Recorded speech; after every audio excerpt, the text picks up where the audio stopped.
पिछले कुछ सालों में चीन द्वारा बनाए गए हथियारों को लेकर दुनिया भर में काफी चर्चा हो रही है। ये हथियार आमतौर पर सस्ते दाम पर मिलते हैं और कई देशों के लिए वेस्टर्न या रूसी हथियारों के मुकाबले एक आसान विकल्प माने जाते हैं। लेकिन असली युद्ध में इनकी परफॉर्मेंस बार बार सवालों के घेरे में आ गई है। ईरान, पाकिस्तान और कंबोडिया जैसे देशों से लगातार रिपोर्ट आ रही है कि चीनी हथियार लड़ाई के दौरान सही तरीके से काम नहीं कर पाए। इससे इनकी भरोसेमंद होने पर गंभीर शंकाएं खड़ी हो गई हैं। चीन अब भी दुनिया का चौथा सबसे बड़ा हथियार निर्यातक है। इसके करीब 63% हथियार पाकिस्तान को जाते हैं, जबकि बाकी एशिया, अफ्रीका और मिडिल ईस्ट के देशों में भेजे जाते हैं। चीनी हथियारों का सबसे बड़ा फायदा है इनका कम दाम। उदाहरण के लिए HQ-9 और HQ-16 surface to air missile, J-10C fighter jet और विंग लुंग-2 ड्रोन जैसे सिस्टम पेपर पर काफी आकर्षक लगते हैं, क्योंकि ये पश्चिमी हथियारों से सस्ते होते हैं। लेकिन जब बात असली जंग की आती है तो इनकी क्वालिटी और विश्वसनीयता अक्सर फेल हो जाती है। हाल ही में कंबोडिया से एक वीडियो वायरल हुआ जिसमें एक सैनिक चीनी लाइट मशीन गन से फायरिंग कर रहा था, लेकिन बंदूक बार बार जाम हो रही थी। ये घटना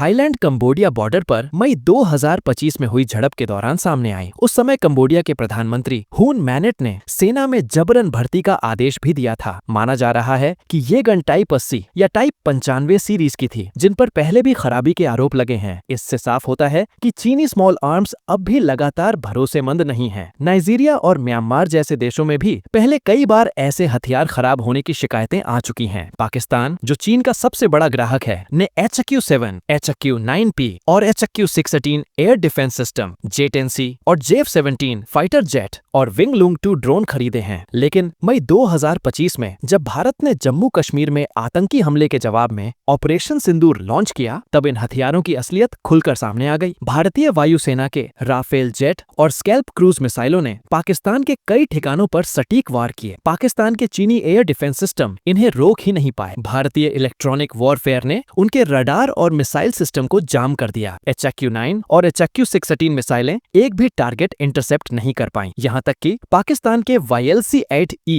एंटी स्टेल्थ रडार भी नष्ट कर दिए गए। कई चीनी ड्रोन भी मार गिराए गए। ये नाकामी चीन के लिए बड़ी शर्मिंदगी थी, क्योंकि इससे उसकी टेक्नोलॉजी पर सवाल खड़े हुए। ईरान में भी जून 2025 में इजराइल के एयर स्ट्राइक के दौरान चीनी हथियारों को लेकर बहस छिड़ी। ईरान के पास ज्यादातर रूसी सिस्टम थे, लेकिन कुछ चीनी कमेंटेटर दावा कर रहे थे कि अगर HQ-9 जैसे चीनी एयर डिफेंस होते तो हालात बेहतर होते। लेकिन पाकिस्तान में जो नतीजे आए, उन्हें देखकर ये दावे अविश्वसनीय लगते हैं। इजराइल के पास एडवांस्ड स्टेल्थ और इलेक्ट्रॉनिक वॉरफेयर टेक्नोलॉजी है, जिससे चीन के हथियार कई बार फेल होते देखे गए हैं। इन लगातार नाकामियों का असर चीन के हथियार बाजार पर दिखने लगा है। पहले से ही ये ज्यादातर पाकिस्तान पर निर्भर था और अब बाकी देश भी सावधान हो रहे हैं। दूसरी ओर भारत, जो अपने आकाश एयर डिफेंस सिस्टम और ब्रह्मोस मिसाइल जैसी स्वदेशी तकनीक को बढ़ावा दे रहा है, इस मौके का फायदा उठाकर नए ग्राहकों को आकर्षित कर सकता है। अमेरिका, फ्रांस और इजराइल जैसे देश भी ऐसे समय में और मजबूत स्थिति में आ गए हैं, क्योंकि उनके हथियार युद्ध में पहले से परखे हुए हैं। आने वाले समय में ये तय हो सकता है कि चीन अपनी तकनीक सुधार पाता है या फिर सस्ते लेकिन अविश्वसनीय हथियार बनाने वाला देश बनकर ही रह जाता है।